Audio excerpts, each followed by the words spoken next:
আসসালামু আলাইকুম, যারা উপস্থিত আছেন সবাইকে শুভ সকাল। আজকে আমাদের সাথে উপস্থিত থাকার জন্য আজকের এই সেশনটা আমরা অর্গানাইজ করছি হচ্ছে যারা নতুন ফ্যাকাল্টি আছেন কিংবা যারা খুব কম সময় ধরে গ্রিনে আছেন কিংবা টিচিং এ আছেন তাদের জন্য কিভাবে আন্ডার গ্রাজুয়েট থিসিস কিংবা প্রজেক্ট কিভাবে সুপারভাইজ করা লাগে সেটার জন্য এই সেশনটা আয়োজন করা হয়েছে। তো এটার ঠিক আগে একটা গত সেমিস্টারে আমরা আমাদের থিসিস প্রজেক্ট যে কমিটি ছিল তাদের ওই কমিটি থেকে আরেকটা সেশন করেছিলাম, যেখানে প্রো ভাইস চ্যান্সেলর স্যার হচ্ছেন এই বিষয়ের উপর একটা বেশ অনেকখানি আমাদেরকে সময় দিয়েছিলেন। সেটা ছিল হচ্ছে ক্যাপাস্টন প্রজেক্ট, যেটা গ্রিন ইউনিভার্সিটিতে 1 বছর সময়কাল নিয়ে হচ্ছে অফার করা হয়।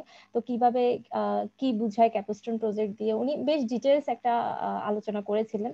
তো আজকের এই আলোচনাটা হচ্ছে কিভাবে আমরা আমাদের স্টুডেন্টদেরকে গাইড করব বা কিভাবে দিক নির্দেশনা দিব, কিভাবে ওদের কাছ থেকে ভালোটা আমরা বের করে নিয়ে আসতে পারি। বিশেষ করে এই অনলাইনের সময়ে আমরা যেহেতু স্টুডেন্টদের সামনে পাচ্ছি না, ওদের কাজগুলো দেখতে পাচ্ছি না, তো কিভাবে আমাদেরকে আমরা তাদের সাথে কাজ করব কিংবা তাদেরকে কাজ দিব, এই বিষয়ে টোটাল যে আলোচনাটা সেটা করার জন্য আজকে আমাদের সাথে উপস্থিত আছেন প্রফেসর ডক্টর মোহাম্মদ মনিরুল ইসলাম স্যার। স্যারকে আমি প্রথমেই অসংখ্য ধন্যবাদ জানাই যে স্যার ওনার ব্যস্ততম শিডিউল থেকে আমাদেরকে সময়টা বের করে দিয়েছেন। স্যার স্যার আপনি যদি এখন শুরু করেন স্যার। ধন্যবাদ শামীমা, আমাকে কিছু বলার জন্য, সুযোগ দেওয়ার জন্য। আসলে আমরা এখানে একটু ইন্টারেক্টিভ সেশনের মতোই আমি চিন্তা করছি। আমি ছোট্ট একটা প্রেজেন্টেশন দিব, যেখানে বেশ কিছু পয়েন্টস আসলে আমি হাইলাইট করব যে আমাদের আন্ডার গ্রাজুয়েট যে থিসিস আছে, আন্ডার গ্রাজুয়েট থিসিস যদি আমরা কন্ডাকশন করতে চাই তাহলে আমরা কিভাবে করব। তো আমি প্রথমে একটু পরিচয় দিয়ে একটু শুরু করতে চাই। আমি হচ্ছে মোহাম্মদ মনিরুল ইসলাম, প্রফেসর সিএসসি ডিপার্টমেন্ট বুয়েট এবং গ্রিন ইউনিভার্সিটিতে আমি ডিস্টিংগুইশড প্রফেসর হিসেবে আছি প্রায় অ্যারাউন্ড 6 ইয়ার্স। আর আমি শিক্ষকতা প্রফেশনে আছি 30 বছরের একটু বেশি সময় ধরে আর কি। আমার মনে হয় সবাই একটু পরিচয়টা দিলে ভালো হবে, তাহলে আমাদের কথা বলতেও একটু সুবিধা হবে আর কি। ধন্যবাদ। স্যার আমি আমার পরিচয়টা দিয়ে দিচ্ছি। আমি শামীমা আক্তার, আমি গ্রিন ইউনিভার্সিটিতে গত 1 বছর ধরে আছি, আমার অ্যাসিস্ট্যান্ট প্রফেসর হিসেবে আছি। এর আগে আমি আরো 5 বছরের এক্সপিরিয়েন্স ছিল, আইআইইউসি তে ছিলাম। টোটাল আমার 6 ইয়ার্স এক্সপিরিয়েন্স এবং হচ্ছে আমি টিচিং এ আছি, ইউনিভার্সিটি থেকে গ্রাজুয়েশন কমপ্লিট করার পর থেকেই আছি। ধন্যবাদ স্যার। হ্যাঁ, এরপরে আমি যদি সিরিয়ালি একটু বলি, ফাহিম আরেফিন। হ্যাঁ, আমি স্যার ফাহিম আরেফিন, আমি ঢাকা ইউনিভার্সিটি থেকে অনার্স মাস্টার্স শেষ করেছি। আর এই 1 বছর ধরে গ্রিন ইউনিভার্সিটিতে এখানেই শুরু, এর আগে আসলে টিচিং করা হয়নি। Thank you. জাবিরুল ইসলাম। আসসালামু আলাইকুম স্যার, আমি জাবিউল ইসলাম। আমি আমার বিএসসি কমপ্লিট করেছি কুয়েট থেকে। আর আমি গ্রিন ইউনিভার্সিটিতে আমার প্রথম জব আর কি, মানে জাস্ট 1 মান্থ হিসেবে আমি জয়েন করেছি। Thank you Jabirul. আহসান হাবিব। আসসালামু আলাইকুম, আমি আহসান হাবিব। আমি হচ্ছে কুয়েট থেকে এই বছরই গ্রাজুয়েশন কমপ্লিট করছি। তো এখানে ইউনিভার্সিটি আমার ফার্স্ট আর কি জব। তো এই 2 মাস ধরে হচ্ছে কন্টিনিউ করা আর কি। Thank you. মামুনুর রহমান। আসসালামু স্যার, আমি গ্রিন ইউনিভার্সিটি থেকেই বিএসসি কমপ্লিট করে 1 মাস হলো স্যার জয়েন করেছি এখানে। এটাই আমার প্রথম জব। ওকে, শাহিন আলম শুভ। আসসালামু আলাইকুম স্যার।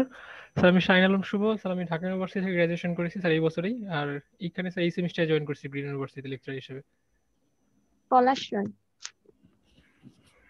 স্যার আসসালামু আলাইকুম, আমি পলাশ রয়। আমি ঢাকা ইউনিভার্সিটি থেকে বিএসসি কমপ্লিট করেছি, 2019 শেষ হইলো। আর এই তো 2 মাস হলো, মানে এই সেমিস্টারে গ্রিনে জয়েন করেছি। এটাই আমার প্রথম জব।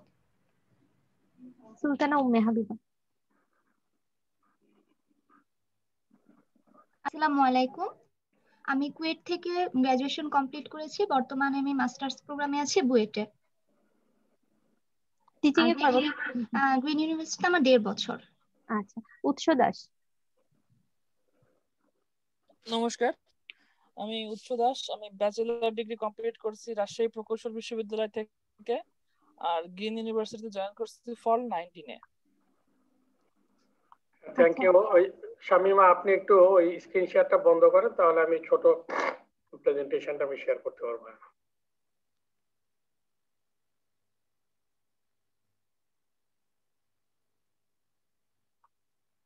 সবাই কি দেখা যাচ্ছে? জি স্যার, দেখা যাচ্ছে। আমরা আসলে এই আজকের যে আলোচনা আর কি, এইটার আমি টাইটেল দিয়েছি আসলে basically UG thesis conduction guideline. Thesis অথবা প্রজেক্ট যাই বলেন না কেন, আমরা সাধারণত এই থিসিস কন্ডাকশন বা যখন বলি আমরা আসলে 3টা স্তরে সাধারণত এই কাজটা হতে পারে।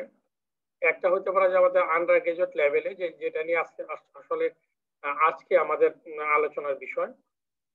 একটা হতে পারে মাস্টার্স লেভেলে, আরেকটা হতে পারে পিএইচডি লেভেলে। এই 3টা প্রোগ্রামই আসলে থিসিসের যে আউটকাম আর কি, সেইটার সাথে আমাদের আসলে আমাদের রেজাল্টের একটা সম্পর্ক থাকে। তার মানে এটা একটা ক্রেডিট কোর্স হিসাবে সাধারণত রেজিস্ট্রেশন করা থাকে। আমাদের যেরকম ধরেন ব্যাচেলারে গ্রিন ইউনিভার্সিটিতে 6 ক্রেডিট আছে, তাই না শামিমা? জি স্যার, জি স্যার। 6 ক্রেডিট আছে। মাস্টার্সে কোনো কোনো জায়গায় আমাদের বুয়েটে আছে 18 ক্রেডিট, কোনো কোনো জায়গায় 12 ক্রেডিট আছে, আবার কোথাও কোথাও 9 ক্রেডিটও আছে যেটা কমপ্লিট করতে হয়। এবং পিএইচডি তে এই পরিমাণটা খুবই সাবস্টেন্সিয়াল থাকে, সাধারণত 45, 50, 36, 40 এরকম একটা ক্রেডিট আওয়ার থাকে।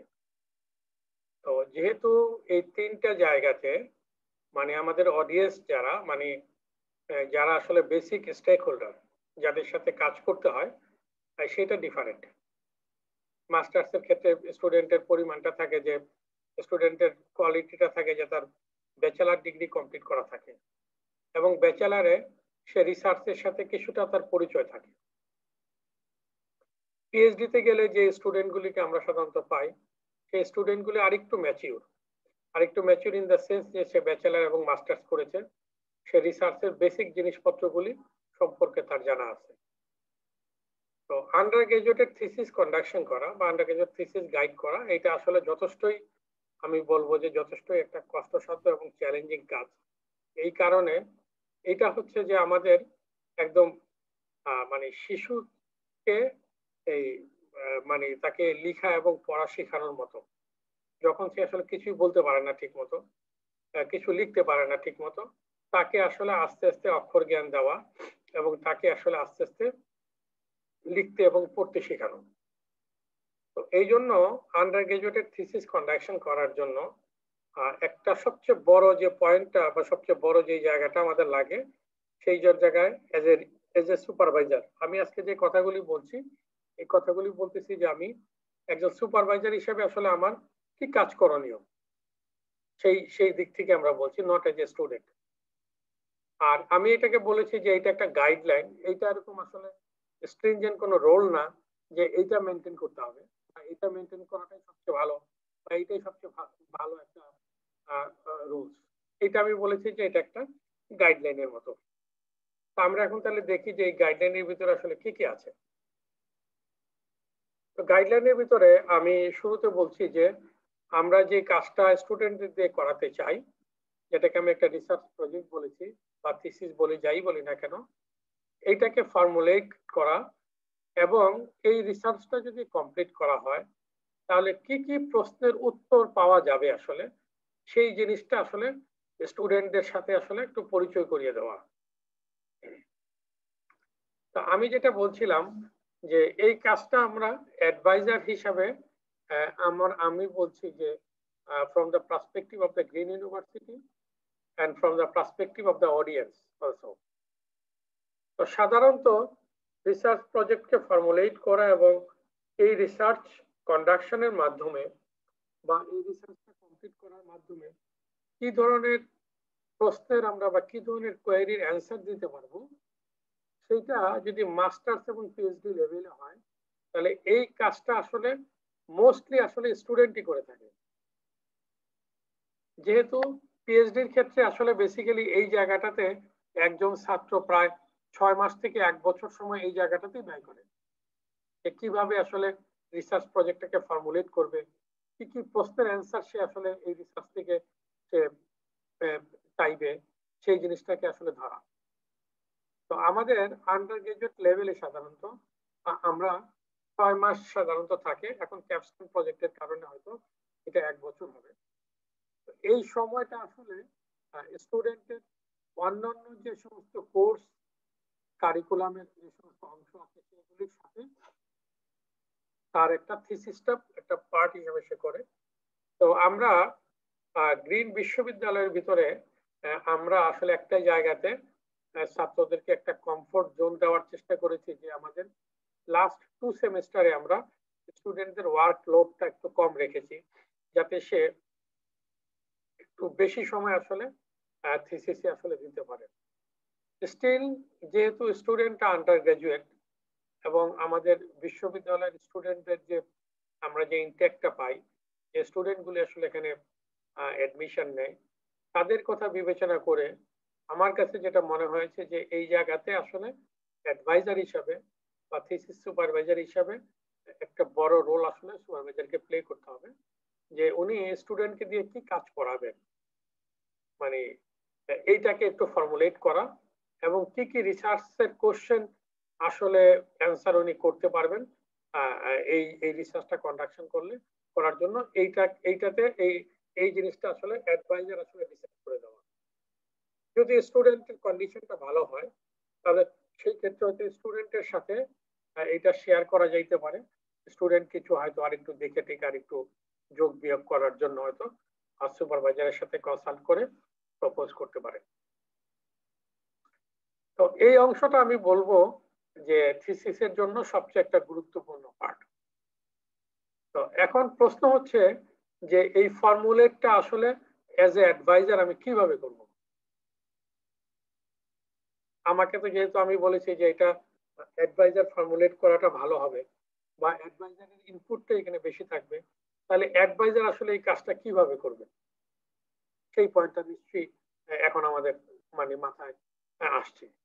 তো অ্যাডভাইজারের দিক থেকে আমি যেটা সাজেশন করব, আমি গত কয়েকদিন কিছু ডকুমেন্টেশন একটু দেখছিলাম, অ্যাডভাইজারদের ক্ষেত্রে যেটা এখন জরুরি আসলে, এখন আমাদের মানে কম্পিউটার সায়েন্স এবং ইঞ্জিনিয়ারিং এ বিদেশে যদিও এই এরিয়াটাকে আসলে আমরা সিএস নামেই বলি, কম্পিউটার সায়েন্স নামেই বলি, বাংলাদেশে আমরা কম্পিউটার সায়েন্স এবং ইঞ্জিনিয়ারিং বলি, যেহেতু আমাদের এখানে বেশ কিছু হার্ডওয়্যারের কোর্স আমাদের এই কারিকুলামের ভিতরে আছে, যেটা আসলে পার্ট অফ দ্য ইঞ্জিনিয়ারিং। আর আমাদের সোশিও ইকোনমিক কন্ডিশনের জন্যই আমাদের জন্য আসলে এই নামটা এবং কোর্সের এই পরিধিটা যৌক্তিক। তো আমাদের এই সিএস যে অংশটা আছে, এই অংশটার মধ্যে আমরা যদি দেখি যে আমাদের রিসার্চের ভিতরে বেশ 3 থেকে 4টা আমাদের বড় এরিয়া আছে। যেমন একটা এরিয়া আছে থিওরিটিক্যাল কম্পিউটার সায়েন্স, একটা এরিয়া আছে এআই এন্ড মেশিন লার্নিং, একটা এরিয়া আছে সিস্টেমস এন্ড নেটওয়ার্কিং অথবা নেটওয়ার্কিং এন্ড সিস্টেমস, আরেকটা এরিয়া আমরা চিন্তা করতে পারি হার্ডওয়্যার এন্ড ইনফ্রাস্ট্রাকচার।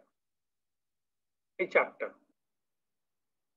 তো আমি যদি বলি যে থিওরিটিক্যাল কম্পিউটার সায়েন্সে যে রিসার্চ এরিয়া আছে, সেইখানে কাজ করতে গেলে একরকম ভাবে অ্যাডভাইজারকে চিন্তা করতে হবে।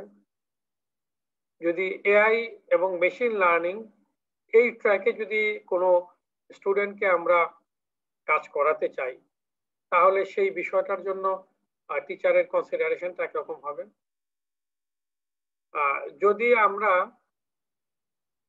যদি আমরা সিস্টেমস এবং নেটওয়ার্কিং এ কাজ করাতে চাই, তাহলে টিচারের কনসিডারেশনটা একরকম হতে হবে, এবং হার্ডওয়্যার এবং ইনফ্রাস্ট্রাকচারে যদি কাজ করাতে চাই, তাহলে টিচারের কনসিডারেশনটা আরেক রকম হবে।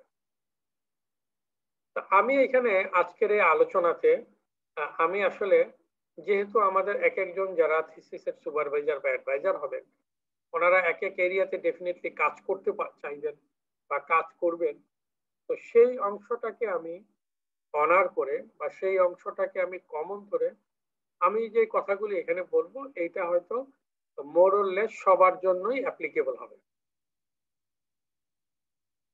তো রিসার্চ প্রজেক্ট ফর্মুলেট করার জন্য সবচেয়ে প্রথমে যেই কাজটা আমাদের অ্যাডভাইজার হিসেবে করা দরকার, আমরা স্টেট অফ দ্য আর্ট যে সমস্ত রিসার্চ প্রবলেম আসে সেই প্রবলেমগুলির একটু খোঁজ খবর নেওয়া বা সেই প্রবলেমগুলিকে একটু সার্চ করা।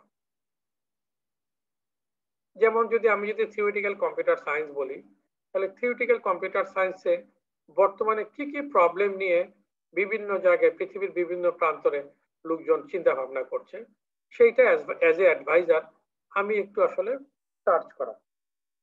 কোথা থেকে সার্চ করব? আমরা সাধারণত দেখা যায় যে এখন গুগলটাই সার্চ হিসেবে ব্যবহার করি। তো আমি এখন যেটা বলবো আর কি, যে বর্তমানে আমাদের টুইটার যেটা আছে, টুইটারে আসলে একাডেমিক পার্টে আমি যেটা দেখলাম, আমি গতকালও আমার ইয়াতে বুয়েটে আমার এক কলিগ ছিলেন, এখন উনি ইউএসএ তে উনি বার্কলেতে পিএইচডি করছেন, যেটা আসলে বেসিক্যালি বার্কলে হচ্ছে ইউএসএ টপ স্কুলগুলির মধ্যে একটা, 1 2 3 4 5 এর মধ্যে সাধারণত এটা থাকে। খুবই ভালো একটা স্কুল, খুবই কম বাংলাদেশি আসলে এখানে ডিরেক্টলি পিএইচডির জন্য কাজ করার সৌভাগ্য হয়। তো আমি কালকে দুপুর বেলায় আমার এই কলিগ যিনি আছেন উনি আমার আন্ডারে মাস্টার্সও করেছেন, বইটি আন্ডার গ্রাজুয়েটও আমার সাথে কাজ করেছেন। তো ওনার সাথে আমি কথা বলছিলাম, আমাকে বলতেছিল যে স্যার এখন আপনি টুইটারেই মোটামুটি সব রিসার্চের আপডেট গুলি, টুইটারকে যদি ফলো করেন, একটা অ্যাকাউন্ট খুলে টুইটার থেকে আপনি সব রিসার্চের আপডেট গুলি দেখতে পারবেন। তো আপনি টুইটার ফলো করেন অথবা ধরেন গুগল সার্চ করেন, যাই করেন না কেন, আমি আপনাকে বলবো যে এখন আমরা মানে রিসেন্ট যে সমস্ত কনফারেন্স আছে, ফ্ল্যাগশিপ কনফারেন্স যেগুলির আপনার র্যাঙ্কিং আছে, আমি পরবর্তী সময় আপনাদের সাথে হয়তো একটা লিঙ্ক হয়তো শেয়ার করতে পারবো, আমি শামীম ভাইকে দিয়ে দিব, যেখানে কনফারেন্স গুলির আসলে র্যাঙ্ক করে দেওয়া আছে, মানে যে কোনো কনফারেন্স না, র্যাঙ্ক যে সমস্ত কনফারেন্স আছে, টপ টিয়ারের যে সমস্ত কনফারেন্স আছে, টপ টিয়ারের যে সমস্ত জার্নাল আছে, এই জায়গাগুলিতে আসলে আমি একটু দেখে আমি এই কোন এরিয়াতে, ব্রডার কোন এরিয়াতে আমি কাজ করবো, সে ধরেন আমি গ্রাফ থিওরিতে কাজ করতে চাই, তাহলে গ্রাফ থিওরিতে কাজ করতে গেলে গ্রাফ থিওরি রিলেটেড যে সমস্ত ভালো ভালো কনফারেন্স আছে সেই সমস্ত কনফারেন্স গুলি এবং জার্নাল গুলি আমরা একটু দেখার চেষ্টা করব। আমি আপনাদের কাছে লিঙ্কটা শেয়ার করলে আপনারা দেখতে পারবেন যে এখন আমাদের সিএসএ কনফারেন্স র্যাঙ্কিংটা জার্নালের থেকেও কোনো ক্ষেত্রে বেশি, এবং কনফারেন্সটা আসলে more preferable than the journal. রিজনটাও খুব পরিষ্কার, কনফারেন্স আসলে ভেরি স্পেসিফিক টপিকের উপরে কনফারেন্স গুলো হয়ে থাকে, not common, very common conference না, ভেরি স্পেসিফিক কনফারেন্স। যেমন ধরেন গ্রাফ থিওরির উপরে শুধু একটা কনফারেন্স, অ্যালগোরিদম না, অ্যালগোরিদম বলে একটা বিশাল এরিয়াকে মিন করে, শুধু বলা হলে গ্রাফ থিওরি অথবা বলা হলে গ্রাফ ড্রয়িং। যদি শুধু মেশিন লার্নিং বলি তাহলে এটা একটা বিশাল এরিয়া বলবে, যদি বলি আমরা যে ডিপ লার্নিং এর উপর একটা কনফারেন্স হবে তাহলে এটা আরো ভেরি স্পেসিফিক হয়ে গেল, তাই নয় কি? জি স্যার। তো এইরকম ভাবে যত কনফারেন্স এবং জার্নাল যত স্পেসিফিক হবে তার র্যাঙ্কিং এবং তার কোয়ালিটি ও ফার্ক তত আসলে বেশি হবে। তো আমরা প্রথম আমার যেটা সাজেশন যে ফর রিসার্চ প্রজেক্ট অথবা থিসিস আপনি যাই বলেন না কেন, এই টপিকটা সিলেক্ট করার জন্য ভালো একটা এরিয়াকে আপনার সামনে পরিচয় করিয়ে দেওয়ার জন্য আমরা আসলে নিজেরা একটু এই টপ টিয়ার কনফারেন্স গুলি, টপ টিয়ারের জার্নাল গুলি আমরা একটু দেখে আমরা আসলে ডিসাইড করব যে পুরো পৃথিবীতে আসলে কি ধরনের কাজ নিয়ে এখন আসলে আলোচনা করছে। সেকেন্ড হচ্ছে যে যখন আমরা রিসার্চ প্রজেক্টটাকে ফর্মুলেট করলাম এবং ওই রিসার্চ প্রজেক্ট দিয়ে আমি কি কি কোশ্চেনের আসলে কি কি প্রশ্নের আমি আসলে বা কি কি কোয়েরির আমি আসলে অ্যান্সার এখান থেকে পেতে চাই, সেইটাও মোটামুটি আমরা একটা গাইডলাইন স্টুডেন্টদের সামনে আসলে প্রেজেন্ট করব। তারপরের কাজ হচ্ছে যে আমাদের এই যে যে টপিক আমি সিলেক্ট করলাম, একটা স্টুডেন্টের সাথে ঠিক করলাম, এই প্রবলেমটাকে সলভ করার জন্য কি কি মেথড অলরেডি আছে, কি কি ভাবে কাজ করা হয় বা কি কি ভাবে কাজ করা হয়েছে। তার মানে এইটা একটা লিটারেচার সার্ভের মতো একটা বিষয়। এইখানেও আমি বলছি যে ছাত্রকে কিছু কিছু লিটারেচার দিয়ে অ্যাসিস্ট করা, যে এই প্রবলেমগুলিকে সলিউশন বা এই প্রবলেমটা, যেই প্রবলেমটা নিয়ে আমরা নেক্সট 1 ইয়ার কাজ করতে চাই, এই প্রবলেমের সলিউশনটার জন্য বা এই প্রবলেমটাকে সলভ করার জন্য এক্সিস্টিং এরকম কিছু টেকনিক আছে, এইগুলি তুমি একটু পড়াশোনা করো, আরো নতুন কোনো টেকনিক আছে কিনা সেইটা একটু তুমি দেখো। ফাইনালি এই যে এক্সিস্টিং যে টেকনিকগুলি আছে তাদের কিছু পিচফল এবং তাদের কিছু ফ্যাসিলিটি, এইটা একটু ছাত্রকে দিয়ে বের করতে হবে। যে এক্সিস্টিং যে মেথড আছে, শুধু এক্সিস্টিং মেথডের ডিসঅ্যাডভান্টেজ না, তার যে সমস্ত অ্যাডভান্টেজ আছে সেগুলো একটু এক্সপ্লোর করা। তো সেই এক্সপ্লোরেশন গুলি এই ছাত্রকে একটু বলা। যখন আমি এক্সিস্টিং মেথডস গুলির আমি অ্যাডভান্টেজ গুলি জানতে পারলাম এবং এক্সিস্টিং মেথডস গুলির আমরা প্রবলেম গুলি সম্পর্কে আমরা ধারণা পেয়ে গেলাম, এখন কিন্তু ছাত্রর পক্ষে ডিসাইড করা সম্ভব হবে যে কোন মেথডটাকে সে আসলে এইখানে একটু টিউন করবে বা এখানে একটু টুইকিং করবে, বা কোন মেথডটা সে ব্যবহার করবে এবং তার ভিতরে কি পরিমাণ আপগ্রেডেশন বা কি ধরনের মডিফিকেশন সে প্রপোজ করবে। তো আমি এই দুইটা পয়েন্টে আসলে খুব জোর দিচ্ছি। একটা হচ্ছে টপিকটাকে সিলেকশন করা, আরেকটা হচ্ছে এক্সিস্টিং লিটারেচারটা খুব এক্সটেন্সিভলি, খুব থ্রলি এটাকে রিভিউ করা, যাতে কিনা ছাত্র নিজে নতুন কোনো কিছু মানে বের করতে না পারলেও সে যাতে এই স্টেট অফ দ্য আর্ট প্রবলেমের এক্সিস্টিং যে সমস্ত সলিউশন আছে সেই সলিউশনগুলি সে খুব ভালোভাবে জানে, তাদের অ্যাডভান্টেজগুলি সে ভালোভাবে জানে, তাদের প্রবলেমগুলিও তার ভালোভাবে জানে।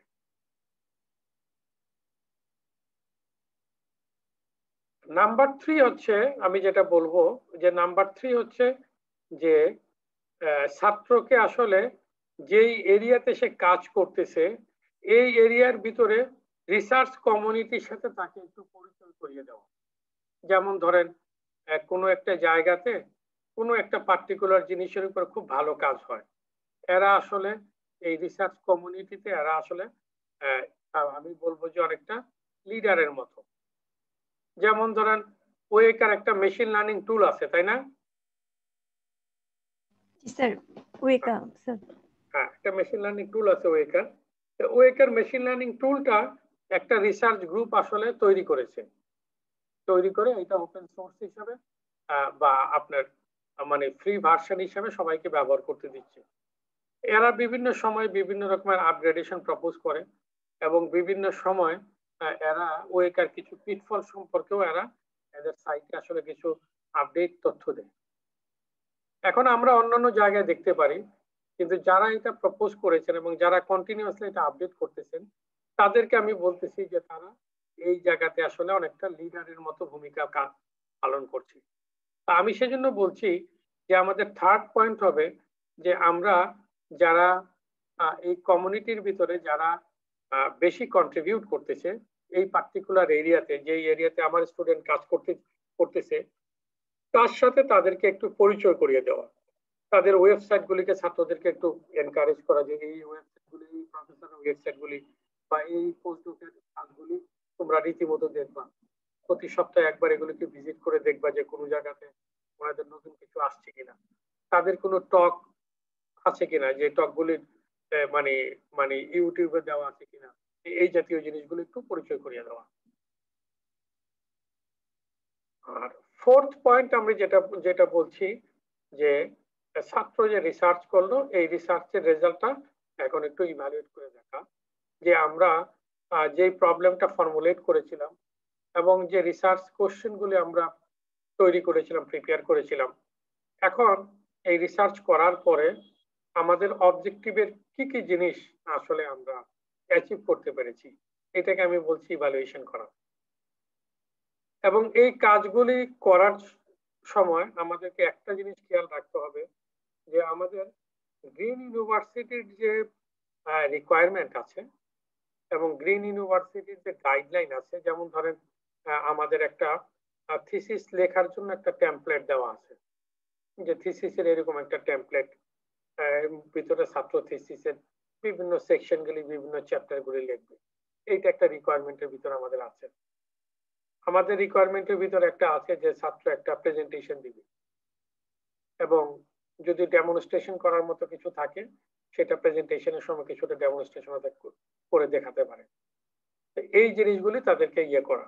এবং ফাইনালি আমরা এই রিকোয়ারমেন্টের ভিতরে আরেকটা জিনিস আছে যে সেই যে রিসার্চের কাজ করলো বা সেই যে প্রজেক্টের কাজ করলো তার আসলে কোয়ালিটিটা কিরকম।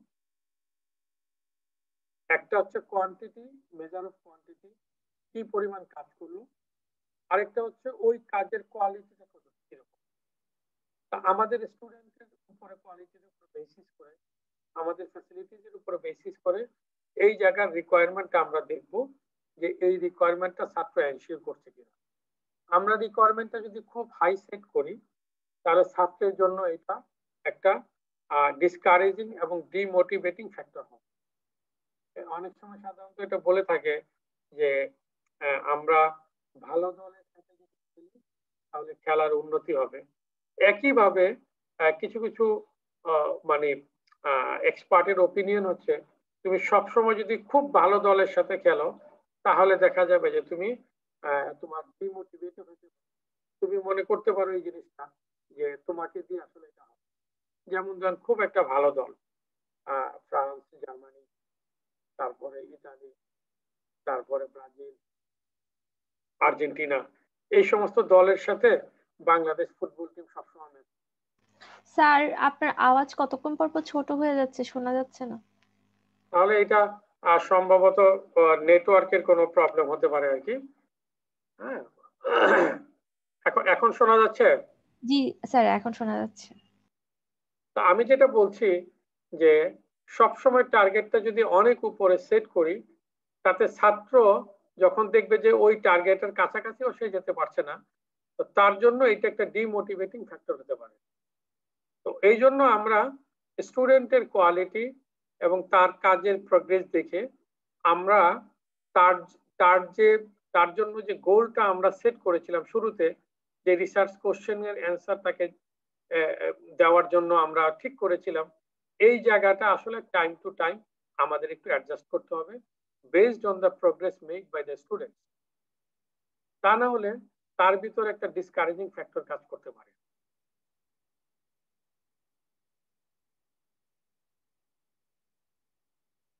এইখানে আমরা এই ছাত্র যে থিসিসের কাজ করবে, রিসার্চের কাজ করবে, তাকে আমরা যদি সেটা 6 মাসের হয় তাহলে প্রতি 1 মাস অন্তর অন্তর তাকে একটা কাজের আমরা ডেডলাইন দিতে পারি যে এই কাজটা তুমি এই সময়ের ভিতরে করবা, এবং তার মাঝখানে আমরা প্রতি সপ্তাহে একটা নির্দিষ্ট সময় করে স্টুডেন্টের সাথে সে বসা, সেগুলো তো থাকেই, কিন্তু তাকে একটা প্রত্যেকটা কাজের জন্য একটা ডেডলাইন দেওয়া। যেমন ধরেন লিটারেচার সার্ভে করা, কি কি কাজ আছে এই জিনিসগুলি ছাত্র পড়ার আগে আপনার সাথে আলোচনা করা যে সে এই পেপারগুলি সে স্টাডি করবে।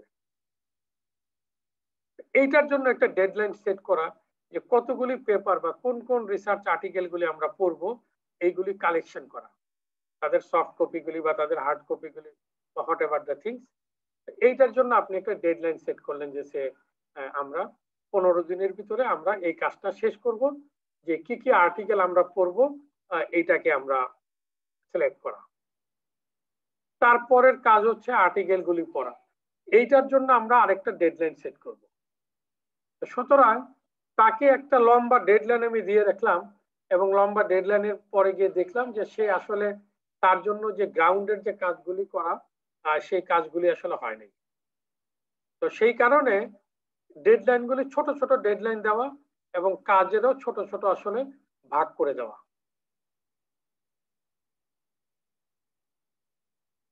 এবং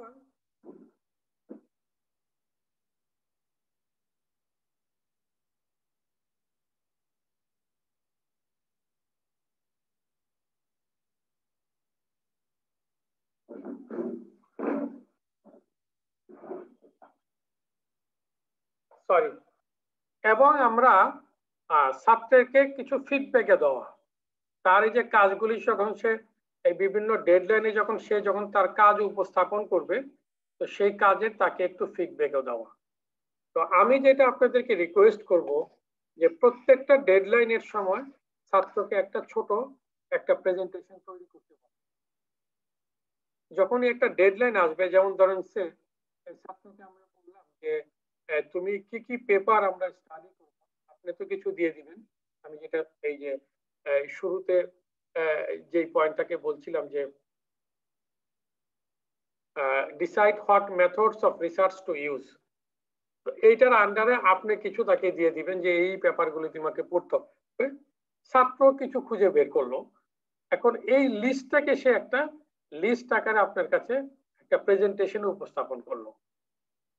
এখন আপনার কাছে মনে হইতে পারে যে এইটা আর প্রেজেন্টেশন দেওয়ার কি আছে, এখানে তো শুধু একটা লিস্ট। তো প্রেজেন্টেশনটা এরকম একটা জিনিস হতে পারে যে ধরেন স্টুডেন্ট ডিসাইড করলো, আমরা ডিসাইড করলাম যে এই কাজটার জন্য আমরা 10টা পেপারকে আমরা পড়বো।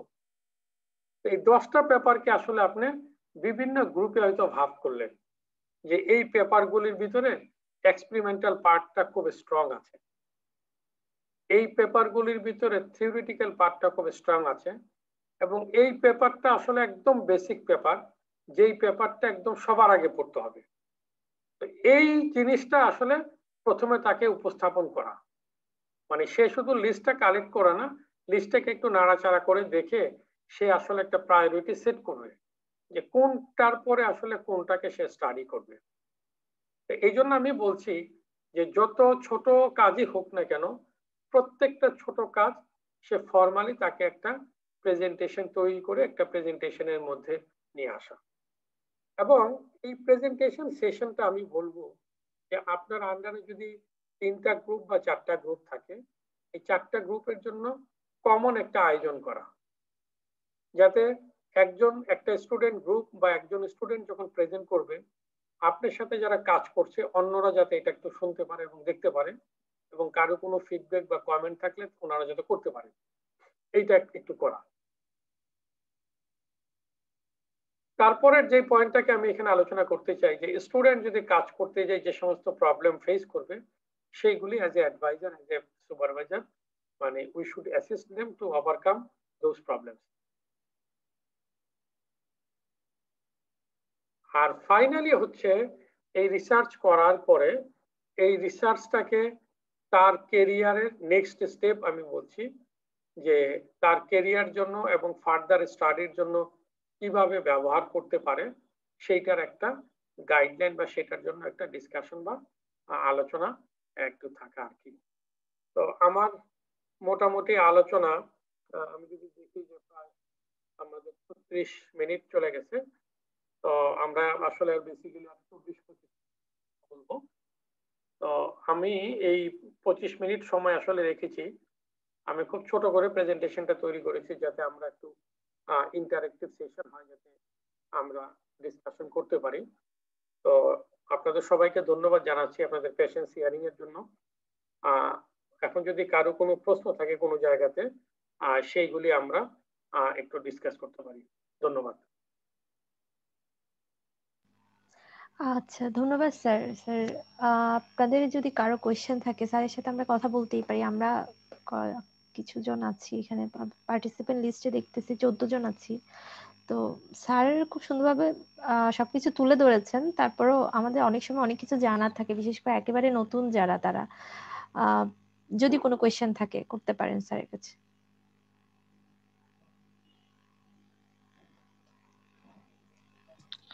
আসসালামু আলাইকুম স্যার।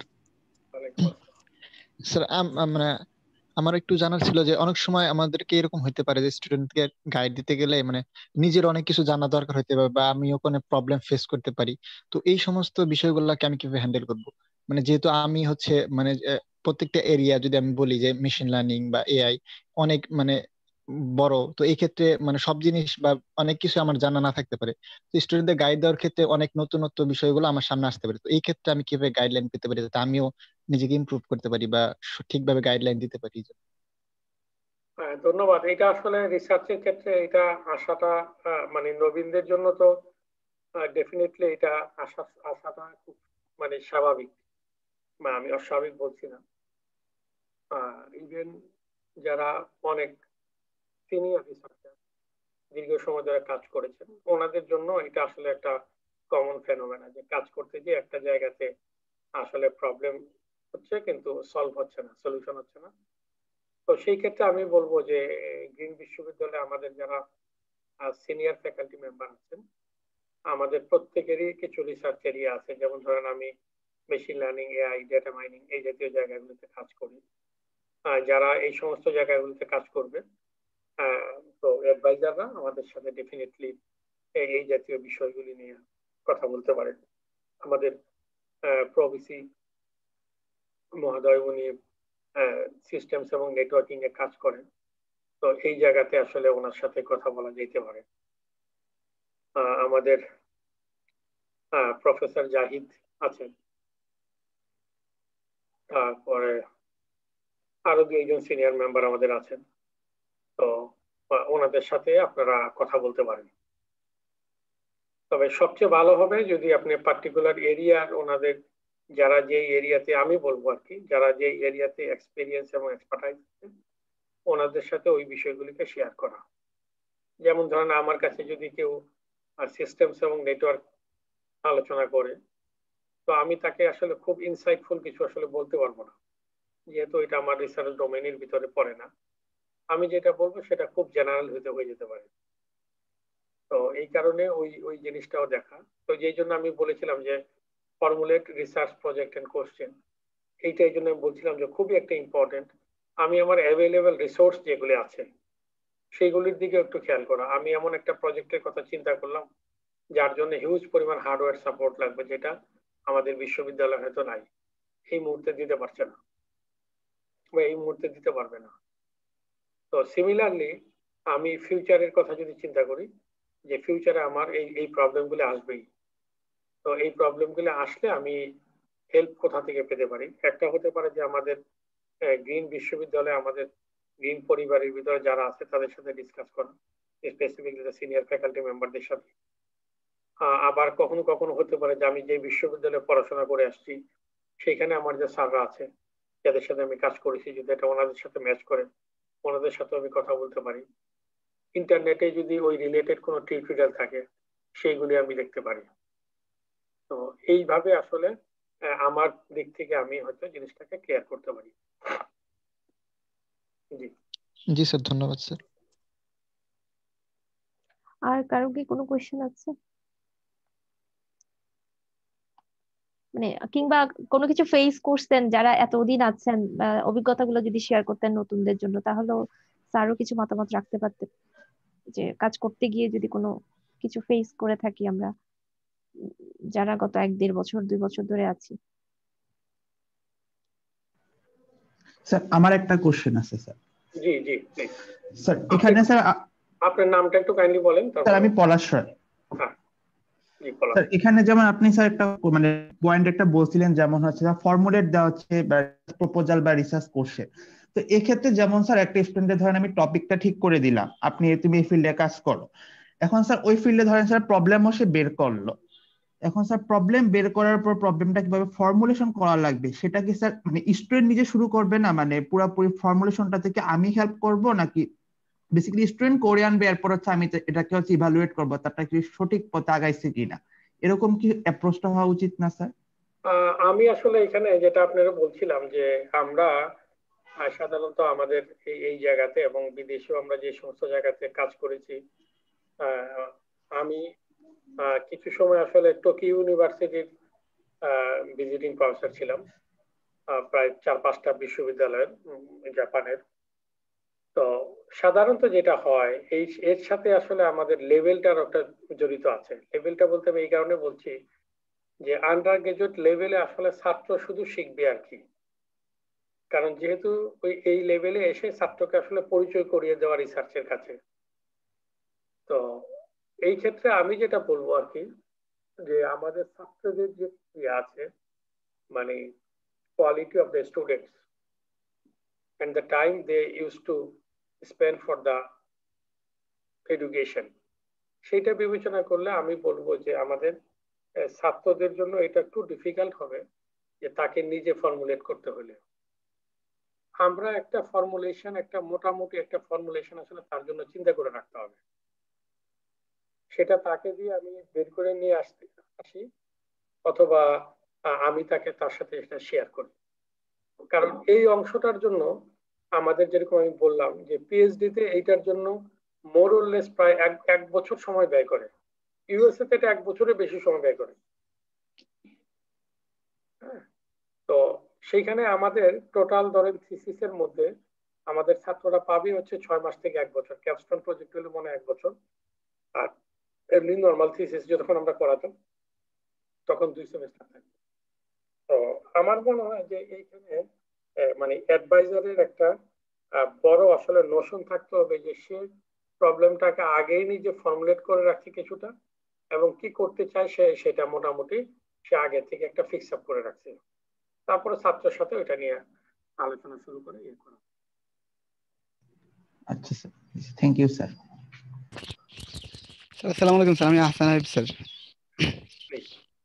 স্যার আমার একটা কোশ্চেন হচ্ছে স্যার, স্টুডেন্টরা স্যার অনেক সময় জিজ্ঞেস করে যে স্যার আমরা আসলে প্রজেক্ট করব নাকি থিসিস করব। তো স্যার আমরা জেনারেলাইজ কিছু বলে দেই, স্যার স্পেসিফিক্যালি যে স্যার আপনি কিছু বলতেন যে আসলে কোনটা কাদের জন্য বেটার হবে বা হায়ার স্টাডির জন্য আসলে কোনটা করলে তাদের জন্য বেনিফিটেড হবে বেশি। আসলে আমার কাছে আর কি এটা আমার ব্যক্তিগত মতামত, এবং এটাতে আসলে অনেকেই হয়তো এখানে আর্গিউ করবেন, অনেকেই হয়তো আর্গিউ করবেন। আমার কাছে আসলে মানে স্টুডেন্টের স্ট্রেংথ অনুযায়ী এটা আসলে নির্ভর করবে।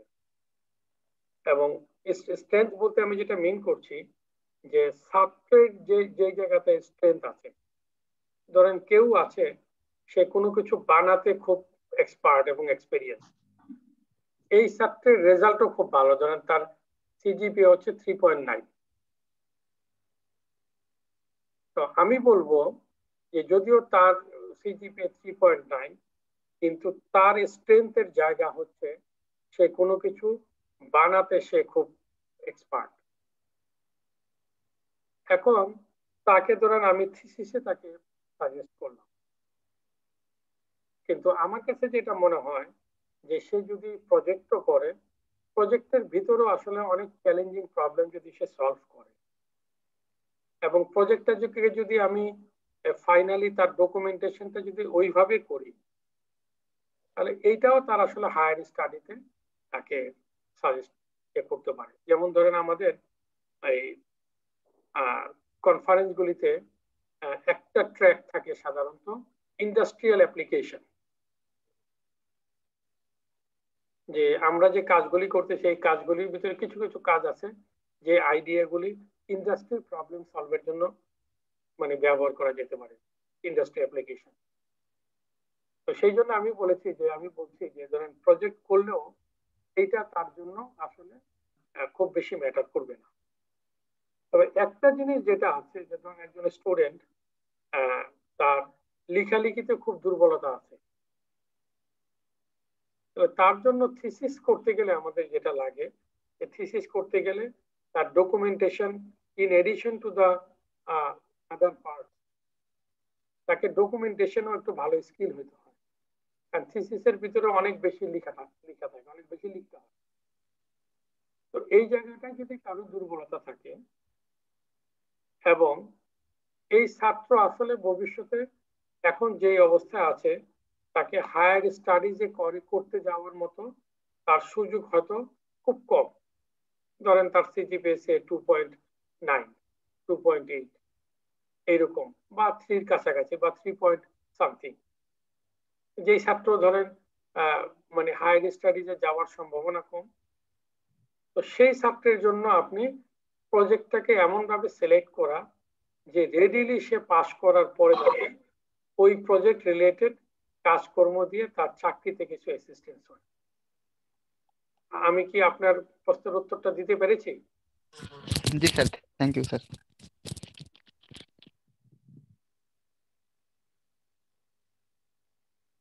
আর কারো কোনো প্রশ্ন আছে? আর কারো কি কোনো কোয়েশ্চেন আছে স্যারের কাছে? স্যারের সাথে স্যার আমি একটু জানতে চাচ্ছিলাম হ্যাঁ প্লিজ। স্যার, আমরা যেটা নর্মালি হয় যে মানে একটু আগে যেটা আপনি বললেন, আপনি যে সাইডে কাজ করতেছেন বা যে ট্রেকে কাজ করতেছেন ওইটাতেই কাজ করান, কিংবা প্রভিসি স্যার নেটওয়ার্কিং নিয়ে কাজ করায়। তো আমার কথা হচ্ছে স্যার, আমরা কি শুরুর দিকে সব দিকেই কাজ করানো উচিত? মানে ধরেন স্যার, এই যে আমি আন্ডার বিএসসি তে একটা কাজ করে আসছি একটা ফিল্ডে, কিংবা এমএসসি তে একটা ফিল্ডে কাজ করছি। তো এখন আমার কিছু স্টুডেন্ট গ্রিনে আমাকে চুজ করলো যে ওনারা আমার কাছেই থিসিস করুক কিংবা প্রজেক্ট করুক, ওরা চুজ করলেন। এখন ওনাদেরও তো একটা পছন্দ থাকতে পারে যে ওরা ওই ট্র্যাকে কাজ করবে। আমি যদি ওই ট্র্যাকে এক্সপার্ট না হই, এক্সপার্ট তো না মানে আমার যদি ওই ট্র্যাকের ধারণা খুব কম থাকে, আমার কি ওদেরকে কাজ করানো উচিত নাকি অন্য টিচারের কাছে পাস করে দেওয়া উচিত যারা ওই জায়গায় খুব এক্সপার্ট আর কি? আমার মনে হয় যে যারা এক্সপার্ট থাকে ওনাদের কাছে পাস করে দেওয়া ভালো হবে।